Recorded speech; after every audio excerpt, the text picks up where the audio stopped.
ঈদ উল ফিতর সামনে রেখে চলছে ট্রেনের আগাম টিকিট বিক্রি। আজ দেয়া হচ্ছে ২৬শে মার্চের টিকিট।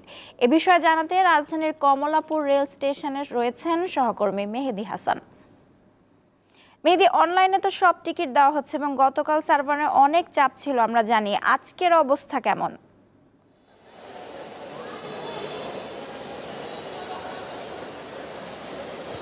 নওশীন, ২০২৩ মানে গত বছর রোজার ঈদ থেকে আসলে শতভাগ অনলাইনে টিকিট বিক্রির কার্যক্রম কিন্তু শুরু করেছে এবং এবারও শতভাগ টিকিট অনলাইনে বিক্রি করা হচ্ছে এবং কাউন্টারে কিন্তু কোনো রকম চাপ আমরা এবার দেখছি না। আমি যদি এখন একটু পেছনে দেখাই, এখন আসলে কাউন্টারে যে মানুষের চাপ দেখছেন বা যতটুকু দেখছেন, এগুলো কিন্তু কিছুক্ষণ পরে যে ট্রেনগুলো ছেড়ে যাবে এগুলোর জন্য কাউন্টারে মানুষ ভিড় করছে।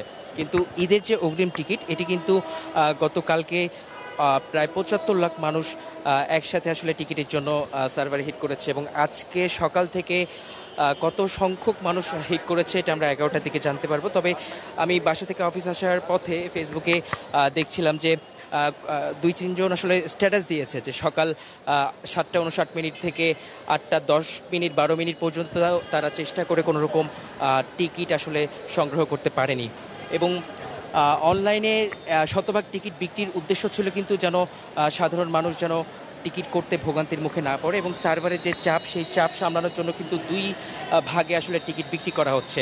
সকাল ৮টায় বিক্রি করা হচ্ছে পশ্চিমাঞ্চলের ট্রেনের টিকিট এবং দুপুর ২টায় বিক্রি করা হচ্ছে পূর্ব অঞ্চলের ট্রেনের টিকিট। এবং এই যে ট্রেনের টিকিট বিক্রিকে নিয়ে প্রতিবার কিন্তু ঈদে একটা আমরা বাড়তি ভোগান্তি লক্ষ্য করে থাকি এবং এবারের ঈদে কিন্তু টানা ৫ দিন সরকারি ছুটি রয়েছে এবং ২৯ তারিখ থেকে ছুটি শুরু হচ্ছে। সেদিক থেকে ২৮ তারিখ হচ্ছে শুক্রবার পড়ছে।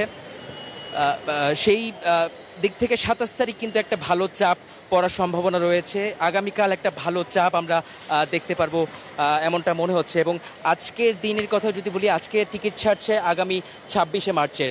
যেহেতু ২৭ তারিখ বৃহস্পতিবার, সেহেতু একদিন আগে যারা যেতে চাইবে তারাও কিন্তু আজকে টিকিটের জন্য সার্ভারে একসাথে হিট করেছে এবং আমি সকাল ৯টা ৫ মিনিটে কিন্তু বাংলাদেশ রেলওয়ের যে ওয়েবসাইট রয়েছে সেখানে প্রবেশ করে দেখেছিলাম যে অনলাইনে টিকিট পাওয়া যাচ্ছে কিনা। সেদিক থেকে আমি পঞ্চগড় এবং দিনাজপুর দুইটি গন্তব্য ঠিক করে টিকিটের সন্ধান করি, কিন্তু কোনো টিকিটই আমি অনলাইনে পাইনি এবং আগামীকালও এইরকমই একটা ভোগান্তির মধ্যে হয়তো অনেকে পড়বে।